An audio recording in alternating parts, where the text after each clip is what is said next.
So the next time someone asks you for a loan, you got to think it through. And you got to ask these 4 questions because it could save the relationship and it could save you money. There are so many gems in what he said in that. I love how he broke it down on how you should ask yourself the question. And even if you're a believer, how you can tap into your spiritual and to ask, are you really helping? Are you hurting? So Tiara, I mean, that was pretty deep. I want to know your thoughts about that. Do you agree with those questions that he has posed for us? Yeah, I definitely agree with that. But I think in the moment, we're just thinking we want to help, especially when, depending on the family member, right? It's like, I swear I get paid next week. So you like, listen, I'm going to give you my last. I'm going to give you what I don't have. I'm going to give it to you. And then like he said, it does ruin the relationship. That was kind of the situation with me. I just had to let it go. But my family member was just so convincing and saying, like, I'm going to give it back to you. And then I guess, a ball dropped or something happened in that next week. And then afterwards, it became like ignoring, like, I know I owe you, but I'm ignoring the situation. And then once I asked for it back, they were upset.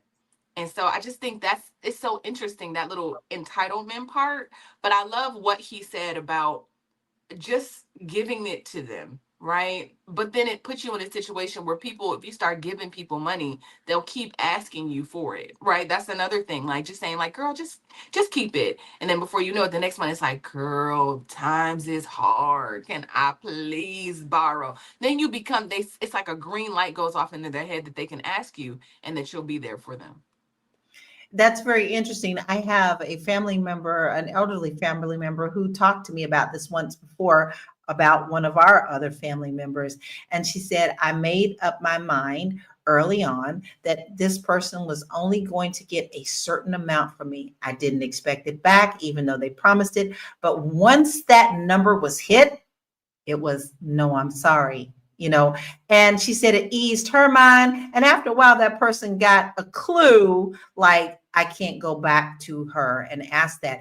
And I thought that was a good way. She saw it as, hey, I'm tapped out. And once you've gotten this number crossed, you won't be able to cross it again. And I just thought that was very wise. But I have to say I am an easy target because I am just one of those dreamy Pisces people.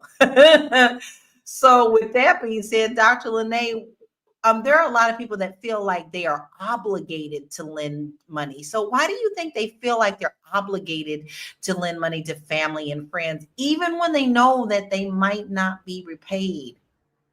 I think that the operative word there is obligate is family and friends, right? That's what makes the obligation. But I think you have to take care of yourself first. If I don't got it, I can't give it to you. And if it's my last, I'm definitely not giving it to you. And then lastly, I would say if I'm going to give it to you, my intentions are probably that I'm not going to get it back. Unless it's somebody who I know has a good rapport with money and I'm like, okay, they're going to give it back to me. But I'm not real big on lending out money. Yeah,